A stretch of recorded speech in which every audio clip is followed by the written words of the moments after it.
Welcome to Block and Build, a podcast from Convergence Magazine. I'm your host and the publisher of Convergence, Caden Mock. On this show, we're building a roadmap for the movement that's working to block the ascent of authoritarianism while building the influence of a genuinely progressive trend in the broad front that we need to win. Before we get started, I want to invite you to join our subscriber program. Convergence Magazine is an independent publication that relies on the generosity of our readers and listeners to create the rigorous and thoughtful takes that you've come to expect from us week in and week out. You can become a subscriber at convergencemag.com/donate. Any amount helps, either as a one-time donation or recurring monthly or annual subscription. On the show this week, I'm joined live by the Executive Director of the Ballot Initiative Strategy Center, Melody Fields Figuerdo, to discuss the critical work that our movements are undertaking this year to move ballot initiatives state by state, and how direct democracy can be a specific antidote to legislative gridlock. Then our print editor, Marcy Ryan, recently interviewed Florida Rising's campaign director, Ivana Gonzalez, who is helping lead the campaign for Amendment 4 in Florida to restore abortion rights and healthcare access in the state, and to show us what state ballot initiative strategy looks like in action. But first, here are some headlines from this week. Just this morning, New York State Supreme Court Justice Juan M. Merchan issued a decision that sentencing in former President Donald Trump's hush money case will happen after Election Day on November 23rd. I have nothing to say about this. On Wednesday, the Department of Justice named a group of far-right online influencers in an indictment of a media company for taking $10 million from Russian state media to influence this year's election, making this the third presidential cycle in which the DOJ has identified influence operations. The influencers themselves, including Tim Pool, Dave Rubin, and Benny Johnson, were not accused of any wrongdoing, but rather the indictment seems to indicate that they were duped into being paid to share viral media content from a fictional French investor who is the assumed laundering front for the two indicted Russian assets. The US-based media firm that paid the influencers also isn't named, but reporters from the Associated Press identified Tennessee-based Tenet Media as the conduit for the funds based on details contained in the indictment. For what it's worth, the indictment also mentions that one of these influencers was paid $400,000 in just 1 month, which is just about what we spend on operations at Convergence every year. So if you would like to increase that number, again, convergencemag.com/donate. We got to go toe-to-toe with these people. Texas Attorney General Ken Paxton, who, it should be noted, barely escaped being impeached on corruption charges, is seeking to stop voters from participating in democracy by suing a Texas county for daring to engage in, gasp, voter outreach. Bexar County, Texas, where county commissioners had voted and agreed on a $393,000 voter outreach program, went ahead earlier this week with their plan to mail voter registration forms to county residents, in spite of the Attorney General's lawsuit filing for an emergency order blocking the registration by mail program. Paxton's up to all kinds of nasty stuff. He also authorized raids on the homes of Latino political and civil rights leaders in Texas. Officers showed up at the homes of elected officials, candidates, and leaders of the League of United Latin American Citizens in the wee hours of the morning, waking them and their families up and ransacking their belongings. They seized work phones and computers from some bewildered staffers and volunteers, some of whom are in their 70s and 80s, under vague and far-reaching search warrants authorizing the seizure of their electronic devices. This is nothing short of voter intimidation, and it's consistent with Ken Paxton's record of fear-mongering about voter fraud. What LULAC organizers are doing is honestly very standard voter outreach, helping folks get registered, get to their polling places, and understand what they're voting on. LULAC's national leadership has also vocally supported its Texas affiliates, saying that they won't be intimidated and they'll do everything they can to support people's rights to vote this year. Meanwhile, in Germany, the far-right Alternative for Germany party posted some worrying results in state elections in Thuringia and Saxony. They haven't won a majority, and all the other political parties have refused to deal with AfD, meaning it might not be able to form a government and establish governing power in those states. The AfD's national leader has literally been convicted of purposefully employing Nazi rhetoric. So we'll be watching next year's German national elections with hopes that lessons from France's rebuke of the far right will help the vast majority of German society mount a successful campaign against fascism. And after another horrific school shooting on Wednesday, this time at Appalachia High School in Georgia, both the 14-year-old gunman and his father, who provided the weapon, are being charged with multiple counts of murder and manslaughter. GOP vice presidential candidate J.D. Vance said of the shooting, quote, I don't like to admit this. I don't like that this is a fact of life, but if you are a psycho and you want to make headlines, you realize that our schools are soft targets and we have got to bolster security at our schools. Look, contrary to Vance, I believe in a world where this indeed is not a fact of life because it's not in almost every other country. We can do better. Vance's comments also do so much all at the same time. So let's unpack it for a second. Not only does he, one, normalize this kind of senseless violence, he, two, manages to stigmatize youth who have mental health crises, who, by the way, are more likely to be the victims of violence than the perpetrators of it. And three, he also pushes the narrative that policing and so-called hard security are the only ways to create safety in an unsafe world. Let's be clear. All of this feeds into a narrative of law and order that we know does not make people safer. It feeds the school to prison pipeline, it reduces opportunities for kids to get the care they need, and it does not solve the problem in the first place, which is that weapons of war don't belong in people's homes. It's really not that complicated, actually.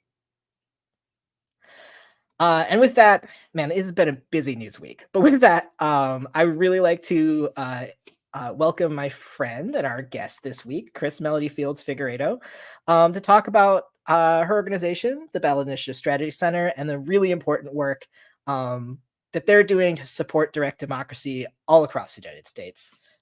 Chris, welcome to Block and Build. Thank you for having me. It is good to see you. Good to see you.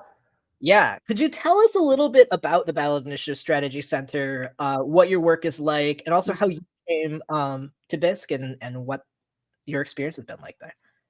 Yeah, so I think folks can think of us as sort of like a bridge organization that really serves to be sort of this connection to really amazing groups in the states at the local level, leaders to turn their sort of dreams into reality on policy at the ballot. So we, provide training, strategic assistance, research, really all those tools and resources that allow those amazing organizers in those states and states all across the country to put these amazing issues that are incredibly popular on the ballot. And, for us, it's really important not only to put issues on the ballot, right, the progressive issues on the ballot, but really asking the question is who gets to drive that policy, who gets to be there, especially from the beginning, and to be the decision maker of what that policy potentially looks like, especially if we think about equity. And what does a more justice oriented policy look like? Often we know this. Those of us who, especially from marginalized communities, folks of color, queer folks like you and me, folks with immigrant backgrounds, we're not included in those decision-making places. Mm-hmm. Policy is often not derived from us, right? And yet we are the ones that are most impacted by the policy in government. And it's so important for us, for those grassroots organizations, those leaders, those individuals, to be at the center of these ballot measure efforts and really think about how we are disrupting race, power, and privilege along the way.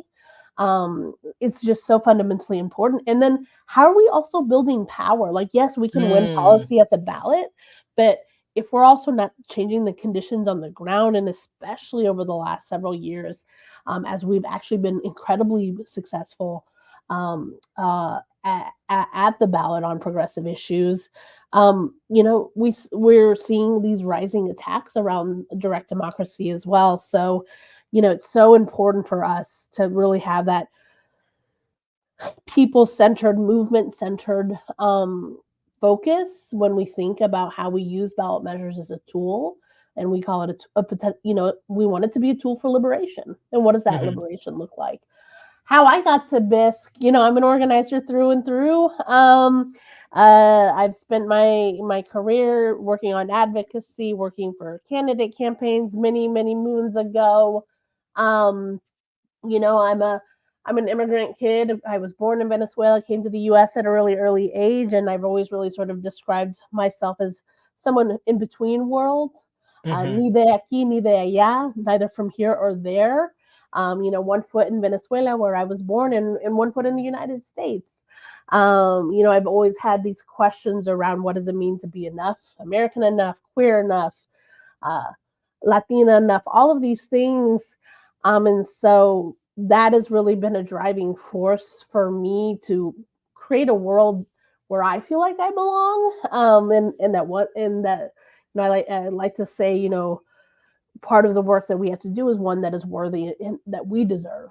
And so that really has always driven me in the work that I do it is really being similar to what we do at BISC. Us being at the centers of power and molding and shaping power. And after many years of working at different nonprofits, working on different political campaigns, what really brought me to BISC was really seeing an organization grappling with what does it mean to be a racial justice oriented organization, and what does it mean to have equity at the center. That was really attractive to me, and that's been a lot of my work throughout my career. But really having giving people the power and agency to make those decisions and really change the material conditions of people's lives, that was just such a motivating factor for me of getting to be a part of that. And I in particular, I love supporting state-based orgs. It is what we do, and it kind of just brought all those things that I really love together, and getting to be a part of that. It's what drove me to come and lead at BISC. Yeah, I mean, that makes a lot of sense to me. I think, one of the things that we see time and time again is like all of the most exciting work is happening at the state level. Yeah. Laboratories of democracy. Yeah, well, right. Like it's also not a coincidence that it's like at the state level that we see the far right doing their experiments as well. So I guess, and I will also say that like when I was at the Road Ahead conference that you all put on this spring, I guess it was technically the spring. I don't know about time. Like one of the things that really stood out to me. What is it? I don't know. I don't understand it. It's getting worse. I realized yesterday that we only have 9 more Fridays until election day, and I was like, I never thought about it that way. I started. I'm sorry. I've started thinking about that because we do the pod on Fridays, and I was just like, I need to figure out what I'm booking between now and election day. Yeah. So anyway, an aside.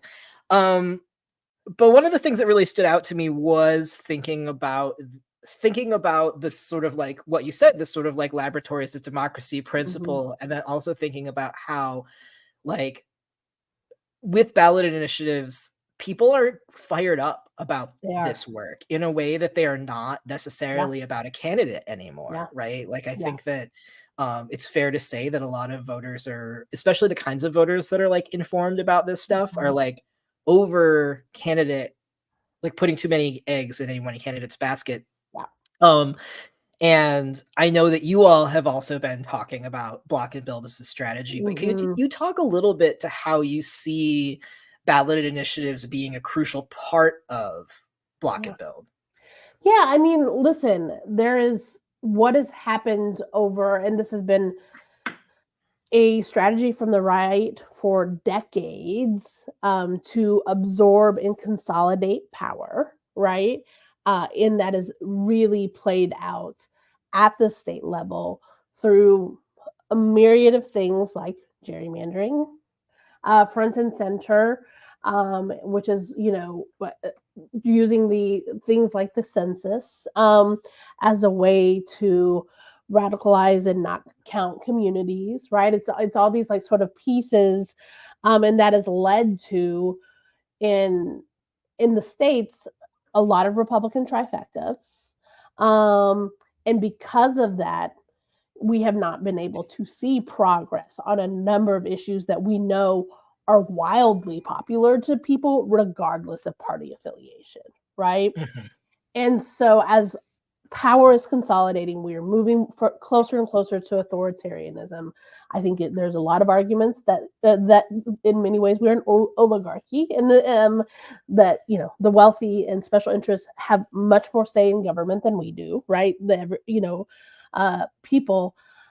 It really came from our partners as have turned to ballot measures as a way to actually make change and progress. And so they're not only trying to block GOP agendas across the state, they're actually building in real time. And it was so important for Bisc is not to just be defensive, but actually think about what do we actually want to put on the ballot? What do we want to drive? What is the story and the narrative that we want to build? Loretta Ross, who's a reproductive justice advocate, has said talked so much about the importance of hope, and to be a driving force. And we can't just be talking about what we're against. We have to be talking about what we're for. That actually drives people. I think about the last couple of weeks and the last month of these messages around joy and hope. That's about belonging and things that you want to be a part of. That's what drives us as human beings. And so, really what we are seeing across the country is, people demanding a different future. They are truly demanding a different future. They are saying, no, we don't want rigged elections. We don't want gerrymandered districts. We want Medicaid expansion. We want to raise the minimum wage. We want paid leave. We want reproductive freedom. We want these are the things that we want, and they're winning at the ballot. And so we're beginning to sort of shape, actually, this is the world we want and deserve. And we're seeing the excitement. I would say, early this year, and we've seen, we saw this with, talking to our partners and the amount of volunteers they've had for the campaigns, for signature gathering, the historic numbers, especially around reproductive freedom, of turn-ins for signatures. 800,000 in Arizona. That's 1 in 5 Arizona voters. That's wild. That is a lot of human beings. 20,000 in one day in Missouri. Over 200,000 in states like Colorado, Nebraska, and Montana. Like, people actually are engaged. They are empowered. They are demanding a different future. They're volunteering their time. And so, they are, for us, they are already beginning in real time to build the world that they want, even when government right now isn't responsive to them. Yeah, I think like what's also really interesting about ballot measures is like, one, you're talking about like passing binding legislation that actually then needs to happen. And also, I mean, while you were talking, it did make me think about my conversations with folks involved in the Uncommitted campaign, in the sense that it's like, those are numbers that mean something to like the sort of like stick in the mud people in the political parties as well, that are like unwilling to kind of stick their necks out on issues that matter to voters. That's like, this is a real expression in a language that they can understand of like, here's what we care about. Like, we human beings who live in your state and theoretically vote for you. Which I find to be incredibly compelling, that it's like, there's a story that can emerge from that needs to be told about like, these are the things that actually motivate people to go to they motivate people, and it's actually checking some stereotypes and stigmatism. I mean, if you look at a lot of the states, we'll take reproductive freedom as sort of one of the central issues of the 2024 election, right? And going back to the block and build, right? The Supreme Court, 9 justices, and not 9, all 9, right? A limited amount of people decided, and 3 people who were appointed by Donald Trump, right? Made the decision to overturn decades of policy around abortion access, right? And the response by the people has been, no, that actually isn't the world we want to live in. We actually believe overwhelmingly, regardless if I'm a Republican, a Democrat, independent, unaffiliated, whatever, right? That actually is not the world I want to live in. And we've overwhelmingly, since the Dobbs decision have passed, either blocked abortion bans or proactively put in state constitution the rights to abortions. That is so fundamentally um, different and out of touch of the way we see politicians governing. And I think, one of the things I think of as the opportunity through ballot measures is a true model around co-governance between the people, us, right, and those of us in representation to work together, ideally, right, to actually come together to meet the needs of the people. And I think that is, what gives people hope and inspiration, and why I love so much of the work that our partners are doing in states that often actually do not get any attention, especially in a presidential election year. States like a Nebraska or a Utah. I mean, these are states where they're like, people just kind of, those flyover states, which I hate that term, they just make an assumption of what the people in those states want. Is actually fundamentally different from what we hear in national or federal policy. Yeah. Well, and it's interesting too, because of the winners take all system of our representative democracy, and especially in a presidential election, that one can suppose that Nebraska and Utah, their electoral college votes are going to go to Donald Trump. That's pretty much a lock. But that's not necessarily a reflection of the nuance and the actual human beings who live there, and the breakdowns of, I think the other thing that is interesting is a lot of the ballot measure work is state-based, but then it's ballot measures are also county-wide, municipal, that there's a lot of work that's being done at these much more granular levels where people can actually more tangibly build power with one another outside of legislative processes, which seems absolutely really I guess the other thing that I wanted to ask you about, speaking of states like Utah and Nebraska, is what are some of the things that our listeners who might not be aware of this landscape might be surprised to hear about, especially in this year where it feels everything's very sort of things seem polarized, things seem intense, things feel very deadlocked in a lot of ways. Yeah, I mean, I think what's exciting, well, so let's start with Utah. So a couple years ago, they passed a independent redistricting ballot measure about independent redistricting commission, and I think y'all. So we're doing this whole series with y'all, and Katie from Better Boundaries is going to be part of this.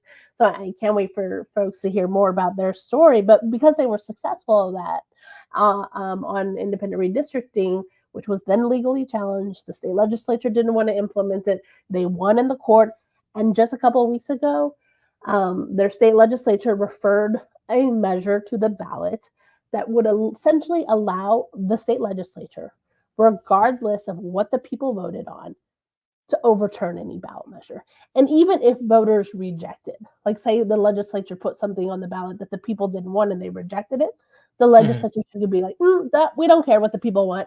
We can overturn that. I think that's really important for people to understand, again, how authoritarianism and fascism show up in many ways across the country. And what we have seen in states like Utah, where that is actually wildly unpopular with the people. As we are organizing and passing this progressive policy, there is an opposition that is watching what we're doing, and they are not happy with that, and they are doing everything possible to stop that from happening. And they're doing it in these really technical ways, in Ohio, the language that they have another independent redistricting ballot measure that folks in Ohio can vote on this year. The ballot board has really put some inflammatory and I would say, biased language that would potentially impact whether people vote for this independent redistricting commission, which has been, again, wildly popular in states across the country. They've done the same thing. And I know that you talked to the folks in Florida, Ivana, about Amendment 4 on the fiscal statement. They've put, again, really biased language that will potentially impact whether people in Florida vote yes for reproductive freedom, which we already know is really popular in the state. And then there's just some really cool and exciting ballot measures, like in Missouri. Not only are they going to have reproductive freedom, they're also going to have raising the minimum wage and paid sick. Nebraska is going to have paid sick on the ballot. California is going to have raising the minimum wage again on the ballot. States like Alaska are also have the opportunity to raise the minimum wage and paid sick. Like, again, Alaska, Utah, like all of these states in a presidential year, we're not talking about them, but actually people in those states can have the opportunity to pass progressive policy. One that I'm really excited about, which I know folks in California remember, Prop 22 that passed in 2020 that created a different class of workers for like folks like Uber and Lyft drivers. They tried to do it in Massachusetts. The unions organized, and now there's going to be a ballot measure question 3 on the ballot that is actually going to give the opportunity for Lyft and Uber drivers to organize and join a union. There's just really cool stuff happening across the country where, I think most people think, oh, this is impossible. But actually, like, we're seeing the organizing happening in states all over to, like I said, like create a different world that we all want.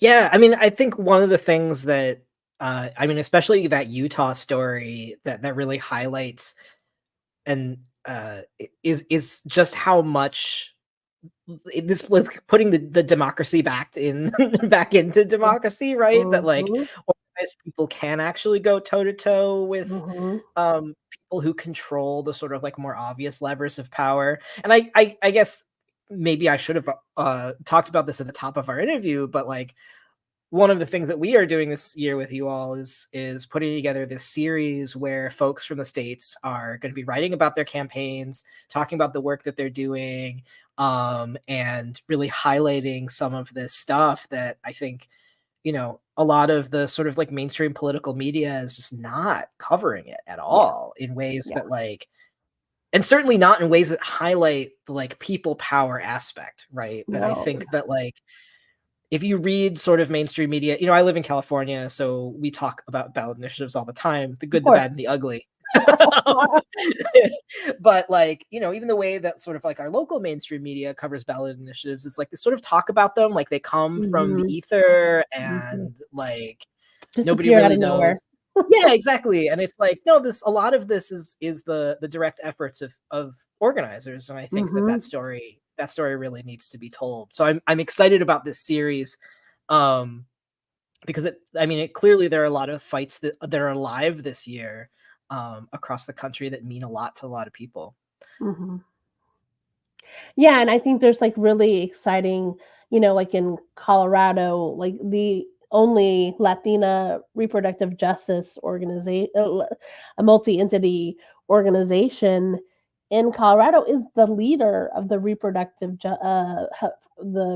freedom ballot measure that is not only going to affirmatively protect the right to an abortion into their state constitution, but for those who are part of the reproductive justice movement know that is not a guarantee to access for people to get this important medical procedure.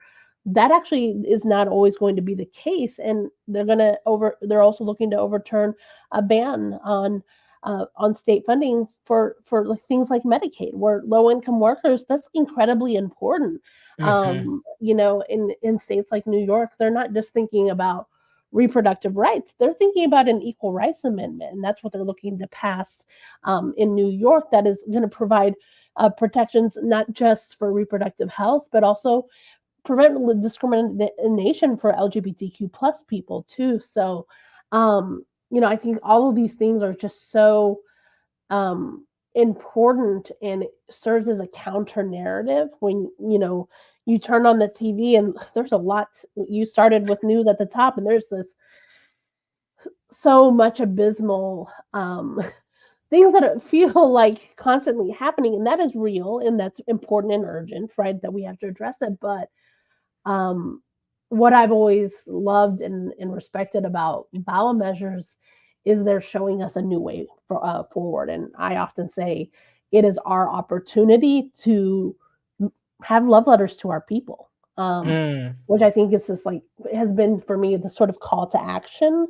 Listening to the work and reading the work of bell hooks of of the things and the values that are so central to us as human beings, like love, that is so motivating to folks. And, and that's what we seek as human beings. And, when we think about how we center policy around love or joy or hope or belonging, or, when we set it around those value sets, actually what we dream up as possible, it is much more beautiful and proactive. Yeah, yeah. Well, and I think that a lot of the stuff that we're talking about is stuff that just, like, it just makes sense to people, Mm-hmm. right? That, like, they the the love letter nature of this comes through Mm-hmm. because it's just Yeah. like, I mean, just straight up, this shit's common sense, right? Oh, It's like these are the absolutely. And things this that is why people we're need to winning. live. Like, people the economy is front of mind. Inflation is in front of mind of people. Who doesn't want to raise wages and raise the minimum wage? Like, that's just common sense. Like, people understand that fundamentally. Like, yeah, I need more money. I need to buy groceries. Yeah, I need to put gas in the car. That means we got to raise wages across the Mhm. country. If these corporations aren't going to do it, if the government isn't going to do it, then we're going to do it for ourselves. Yeah, yeah. I think the last big thing I would love to talk about a little bit is obviously not every state has a really clear Mhm, process for getting stuff on the ballot. mhm, And also, one of the complaints about ballot measures in states like California is that you talked about Prop 22, and there's just like an absolutely absurd amount of money that mhm. a lot of Silicon Valley companies poured into that ballot measure. And successfully getting it passed in spite of a lot of outcry from Yeah. unions, from community-based organizations. What are some of the challenges and pitfalls that you're seeing sort of across the country, both in terms of making ballot initiatives possible for more people, and then also protecting ballot measures from some of the corrosive dynamics that we're seeing in the representative parts of our democracy? Yeah, I mean, if you think about the inception, right? The reason why ballot measures were created were to fight corporations, right? Were to fight the railroad barons, to fight how the corporations had taken over state legislatures 120 years ago, right? It was an answer to that, right? Mhm. And this challenge that we've had in states like California is we have seen the corporatization, right? In many places of ballot measures where, and that is by, again, nothing happens in a vacuum. Citizen Mhm. United made it even harder, right? When corporations are people, then Yep. they can put issues on the ballot too and raise it Capitalism be capitalism. all the time, all the time. So that is a big challenge, right? Where we are seeing it's been really hard to move forward. For example, environmental justice issues because of Sure. energy companies, get oil, gas, right? Really trying to block these measures. That's a big challenge that we need to address and continue to address. Obviously, not every single state has the citizen-led process. And what we're seeing more and more is actually more state legislative referrals to the Mhm. ballot. Arizona's going to have 13, the most they've had in recent memory. Um, 13 legislatively referred ballot measures. States like Kentucky, North Carolina, we've seen a number of 8 states have referred citizen-only ballot measures to the ballot. So there's this challenge that we have right now of how we get issues to the ballot. We're seeing all these laws introduced to raise the threshold to gather signatures, raise the threshold to pass a ballot measure. Those are big challenges that we face, and it is because we're winning. So we can't like sit back on election day when we raise the minimum wage and protect reproductive freedom everywhere. The work is not over. We're going to have to go into state legislative session and make sure those measures are implemented, and they are really costly. It is, and that is really how politics has become in this country. It just is so incredibly expensive to run any type of electoral campaign, and that's ballot measures too. And as they put more of these barriers, like some of what they've referred in Arizona, it is actually going to be harder for citizens to put issues to the ballot because it's such a high threshold that it's going to make it even more costly. And that's going to have a huge impact on whether we actually truly have a citizen-led process in many states. Yeah, could you, quickly for our listeners, tell us a little bit about what it means for a legislature to refer something to the ballot?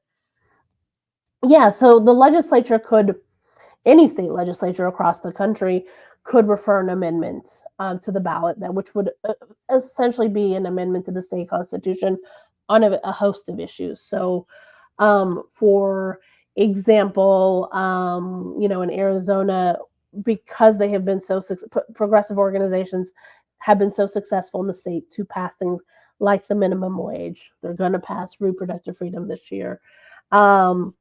The state legislature is not happy about that, and so they have voted in the state legislature, put an issue on the ballot before voters in the state that will actually increase the amount of signatures that they have to have in the state.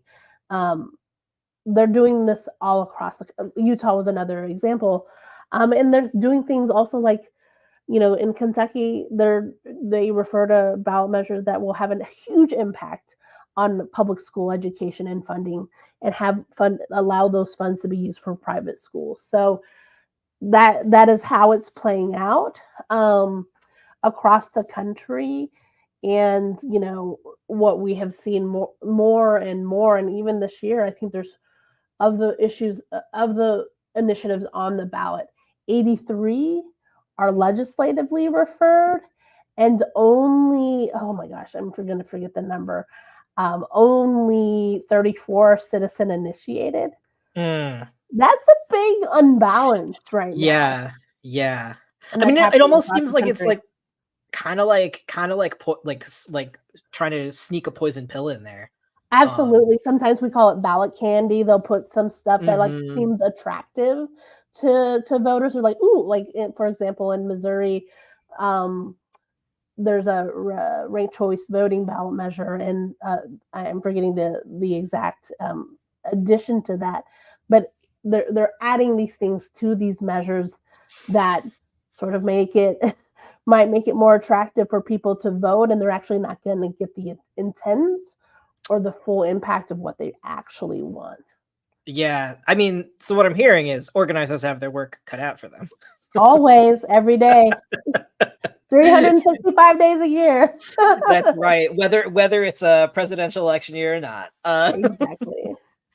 Great. Well, I think I'd love to watch with you some of this interview that with Ivana Gonzalez, who is the campaigns director at Florida Rising, which is Florida's biggest independent political organization. They're led by their 1,500 members in 11 counties across the state. And as we talked about a little bit, when the state legislature started passing their abortion ban in 2022, their membership voted to prioritize fighting for abortion access. And Marcy Ryan, who is our print editor, spoke to Ivana about the campaign, preparing for this series that we're doing with BISC. And so let's roll, I think it's about a 12-minute clip, this interview with Ivana, and then we'll talk a little bit about what she shared about their campaign. Awesome. I love Ivana. A little bit about then what is Amendment 4? What will it do?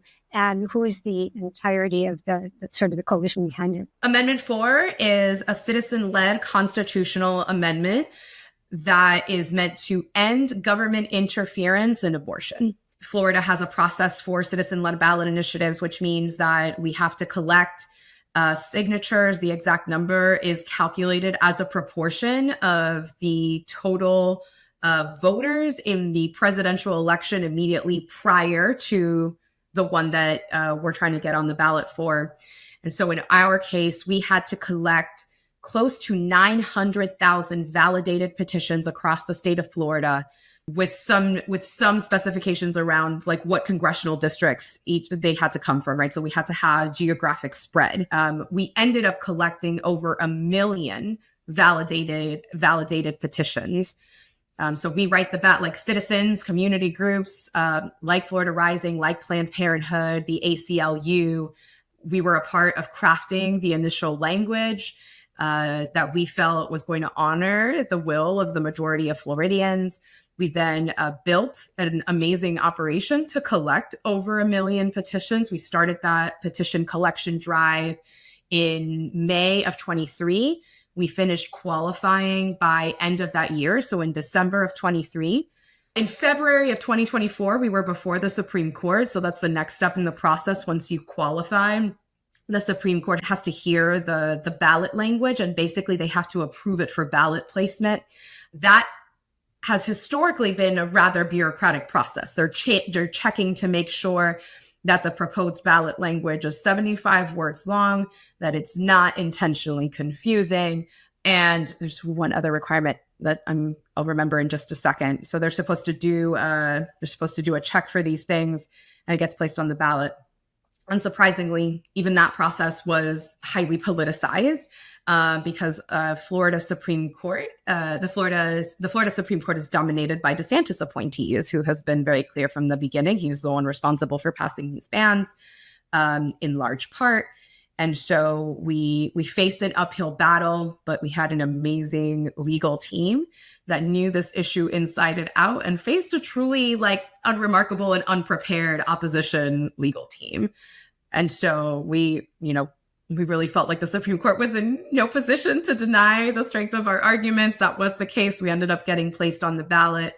And the final step in the ballot initiative process is obviously the vote in November. But before that, a committee, again, historically a really bureaucratic process, a committee is meant to write a fiscal impact statement, which is supposed to be a budgetary analysis of the impact of the ballot initiative. And that gets printed on ballots right below the official ballot language. And sadly, DeSantis also intervened in that process and has officially submitted a fiscal impact statement that is basically opposition talking points word for word.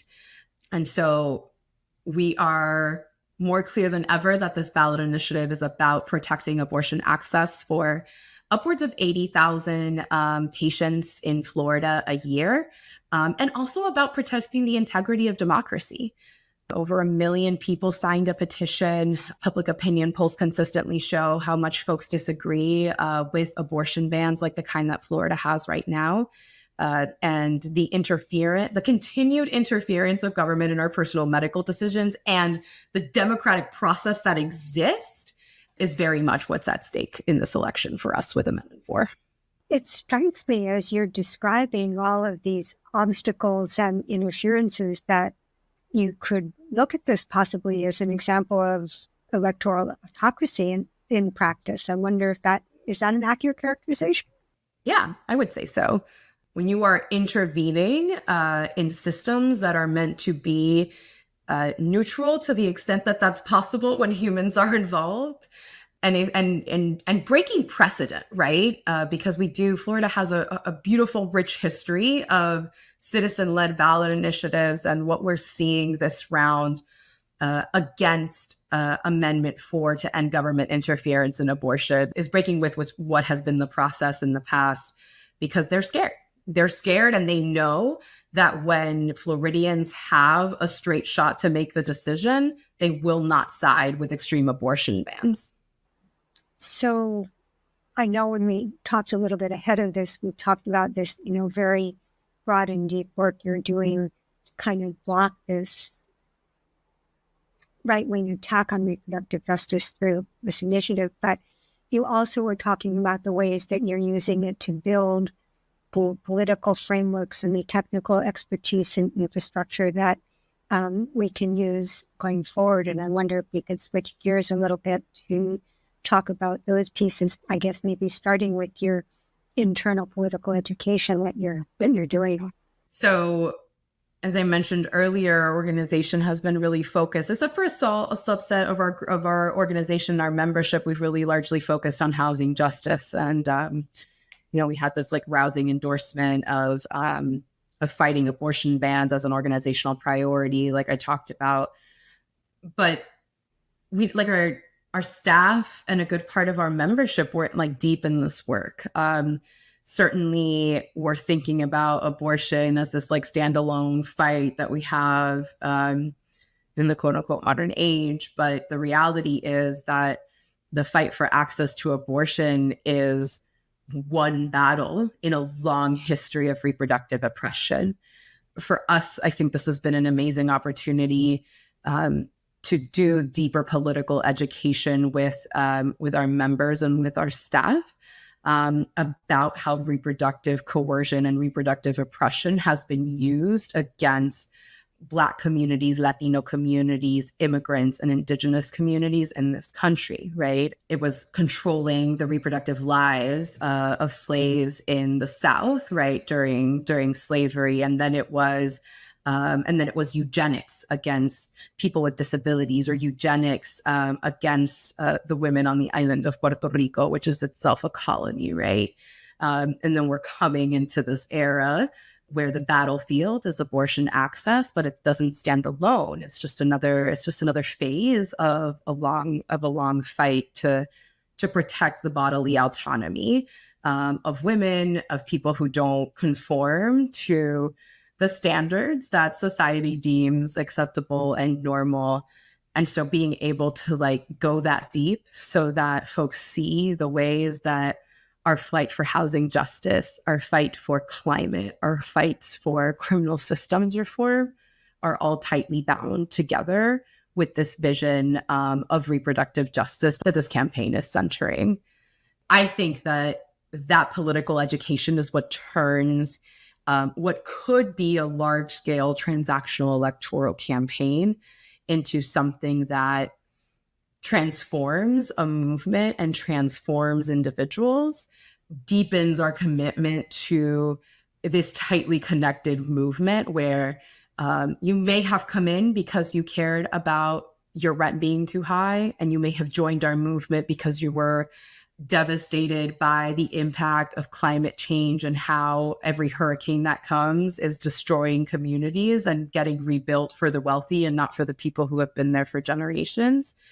One other question, which you had mentioned initiatives as an opportunity for co-governance, which I thought was really fascinating. But there may be other things that you think it's really important for people who are listening and reading to know about. So kind of leaves the last bit of time open for you to either talk about that or talk about whatever seems really significant that we haven't heard. I, as someone who has spent a good amount of time thinking about how we get people engaged and excited in our democracy and in governing, one of the biggest hurdles that I think I've encountered is breaking past the, I think, pretty insidious idea that our civic duty is to vote. Because yes, we have a civic duty, we have a right to vote, but the reality is that voting doesn't get you all the way. Voting is one tactic in a toolbox. And so we need to think a little bit more broadly. We have to think about the year-round strategies that get us to a place where government is run by us and therefore serving us as well. And so what I think is amazing about the pathway for constitutional citizen-led ballot initiatives in the state of Florida is they're an opportunity for for direct democracy. So that we're in the direct democracy phase. We organized ourselves to write this ballot language, to collect over 1 million petitions. We're building this like amazing volunteer infrastructure to talk to as many people as we can. We're going to be running this paid ad campaign that's going to be launching soon. And then on the other side of that, there's an opportunity to then come from a place of power, because we're going to have won 60% of the vote in November, to a conversation with potentially a city council member about the crisis pregnancy center that lives in our city, and is actively misinforming people about their reproductive rights and their reproductive options. And so there's going to obviously be big fights about abortion access, but there's so much nested under that brings us a little bit closer to this vision of reproductive justice. And so it ties a little bit back to your question about implementation, right? We're going to have to, all of these now outdated laws are going to have to come off the books. We're going to have to defend people who are trying to access care. Absolutely. That will come. And there's going to be all of these other opportunities to use this language of co-governance, to work closely with elected officials at other levels of government to like say, we heard the will of the people. Here's an opportunity to make that real right here in our own backyard. Well, thank you so much. Is there a little bit more that you would like to say? Is there something else that we need to have in our picture, understand about the work that you're doing, the context you're doing it in? Yeah, absolutely. I mean, I want to name the incredible leadership team of the Yes on 4 campaign. Florida Rising has been honored to be at the table with the ACLU of Florida, with Planned Parenthood, with the Florida Women's Freedom Coalition, with Women's Voices of Florida, and with SEIU 1199. So we've got this beautiful leadership coalition, in addition to hundreds of organizational endorsements that really run the gamut of like issue area and community focus, and hundreds of medical providers who have also endorsed our campaign. And it really has required the small contribution of every single individual, every single organization to get us as far as we have. Winning a ballot initiative in the state of Florida is an intentionally gargantuan task that our legislature is trying to make harder and harder, because they know that when we get a direct say, we oftentimes move against the kinds of policy agendas that they're moving in Tallahassee. Well, thank you so much. Yeah, thanks for having me, Marcy. That was fantastic. I was watching both of us in the like back end of our streaming service, just being like, yeah, so much of the stuff that Ivana was saying. Are there things that you, Chris, want to follow up on or sort of like pick out of that interview just to like highlight or things that sparked for you about, you know, especially obviously you work with Florida Rising and have some deep knowledge of this campaign. First of all, Ivana is a fellow Venezolana, so I'm totally here for that. But you know, I think one of the things that people really need to know into what she was speaking about of the organizing that has been built, the organizing infrastructure that has been built in Florida at organizations like Florida Rising has been through the ballot measure process. The Amendment 4 in 2018 to restore voting rights to returning citizens, to formerly incarcerated people. Some of the same organizations in the coalition that won in 2018 is that same coalition that is now fighting for Amendment 4 now in 2024 for reproductive justice. And so just as they were all in for for voting rights in 2018, they're all in for reproductive justice. And they took a lot of the lessons they learned in 2018 around the legal battles of what it's going to take to build the field operations, like that because that coalition was so strong, they have been able to just continue to build power and work together. And that is actually, I think, one of the things people forget about is what can be built through ballot measures is coalitions that last beyond that particular campaign, that then can go turn around and do something in a state legislature together, or then work together to run another ballot measure. I think that's something that is so cool about what they've been able to do in Florida. Yeah, no, that feels huge because it really points to the fact that like I mean it's like points to a pathway to building real independent political organizations, Absolutely. which seems incredibly important right now. Yes, exactly.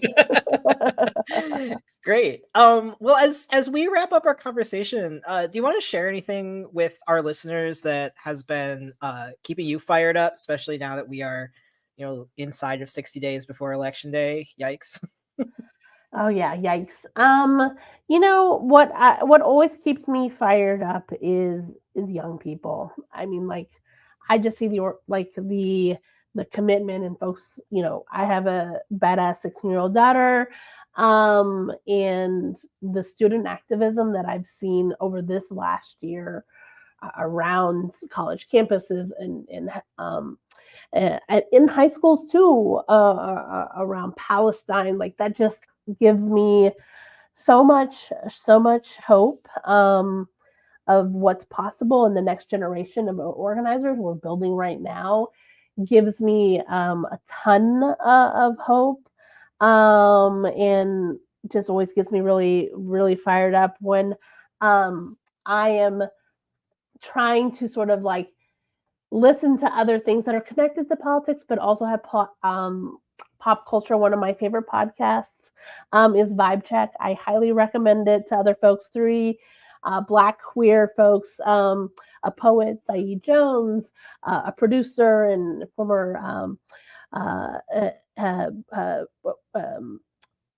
former journalist, well, I guess always journalist, but has been a Broadway play producer, Zach Stafford, and then some folks who probably know a lot from in his NPR days, Sam Sanders. It's like they take the group chat to the podcast, and it's just so much. Every time I laugh so hard every single time, even when they're talking about really hard things like grief. Like I don't know, it just always gets my vibe right every week, and I highly recommend folks just who want to do analysis that also like understands pop culture and the moment we're in. Yeah, I'm pop culture is so important. I feel like it's a lot of times we're like, we're doing serious politics, but serious politics also happens out there in the culture. So it does. That's amazing. Also, if people want to follow the work that y'all are doing at the Ballot Initiative Strategy Center, obviously check out Chris's piece that is up on Convergence now. Over the next several weeks, we will be publishing some additional pieces in that series, highlighting work at the state level. But where else can people find you all and your work? On all the social medias, you can find us at Ballot Strategy. Our website is ballot.org. If you really want to nerd out and learn more about ballot measures, we have a ballot measure hub where you can find all the things. And but at Ballot Strategy and ballot.org, we try to keep it super easy and simple. Awesome. Well, Chris, it was really great talking to you. I'm so excited that we are doing this publishing project together because this is exactly our bread and butter. And it's a delight as always to see you. So good to see you, Kaden. Thanks for having me. Of course, anytime. This show is published by Convergence, a magazine for radical insights. I'm Kaden Mock, and our producer is Josh Elstro. Editorial and production assistance this week was also provided by Marcy Ryan. If you have something to say, you can drop me a line. You can send me an email that we'll consider running on an upcoming mailbag episode at mailbag@convergencemag.com. If you'd like to support the work that we do at Convergence, bringing our movements together to strategize, struggle, and win in this crucial historical moment, you can become a member at convergencemag.com/donate. Even a few bucks a month goes a long way to making sure that our independent small team can continue to build a map for our movements. I hope this helps.